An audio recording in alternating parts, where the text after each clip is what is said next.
World cup final ఓడిపోయిన తర్వాత చాలా మంది కెప్టెన్లు కారణాలు చెబుతారు. కానీ న్యూజిలాండ్ కెప్టెన్ మిచెల్ శాంట్నర్ మాత్రం ఒక మాట చెప్పాడు. ఆ మాట విన్న తర్వాత ప్రపంచ క్రికెట్ అభిమానులు కూడా ఆయనకు నిలబడి చప్పట్లు కొట్టారు. టాస్ కోసం ఇద్దరు కెప్టెన్లు మైదానంలోకి వచ్చారు. భారత జట్టు కెప్టెన్ ఒకవైపు నిలబడగా మరోవైపు న్యూజిలాండ్ కెప్టెన్ మిచెల్ శాంట్నర్ నిలబడ్డాడు. టాస్ గెలిచిన శాంట్నర్ ఒక నిర్ణయం తీసుకున్నాడు. భారత్ను ముందుగా బ్యాటింగ్ చేయమని ఆహ్వానించాడు. ఆ నిర్ణయం తీసుకున్నప్పుడు అతని ముఖంలో నమ్మకం కనిపించింది. మా బౌలర్లు మంచి పని చేస్తారు, భారత్ను పెద్ద స్కోరు చేయనివ్వరు అని అతను భావించాడు. కానీ ఆ రోజు మైదానంలో జరిగింది మాత్రం ఇంకో కథ. భారత జట్టు బ్యాటింగ్ ప్రారంభించింది. మొదటి నుంచే భారత బ్యాట్స్మెన్ దూకుడుగా ఆడడం మొదలుపెట్టారు.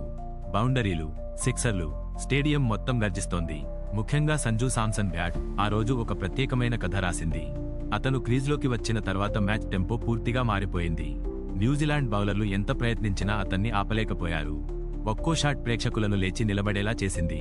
అతనికి తోడుగా ఇషాన్ కిషన్ మరియు అభిషేక్ శర్మ కూడా వేగంగా పరుగులు సాధించారు.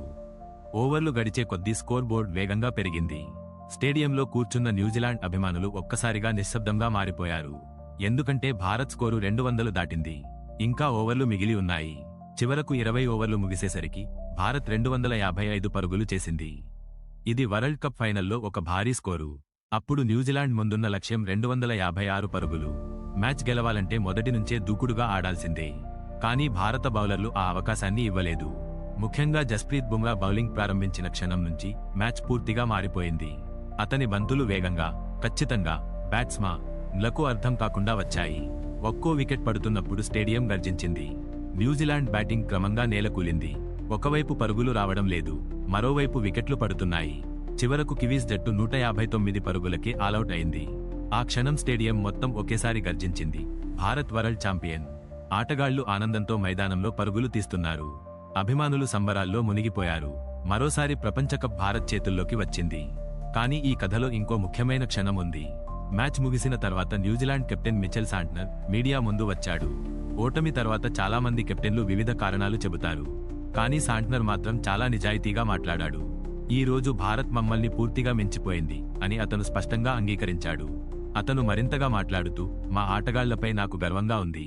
ఈ టోర్నమెంట్ మొత్తం మేము చాలా బాగా పోరాడాం. ఫైనల్ వరకు రావడం చిన్న విషయము కాదు.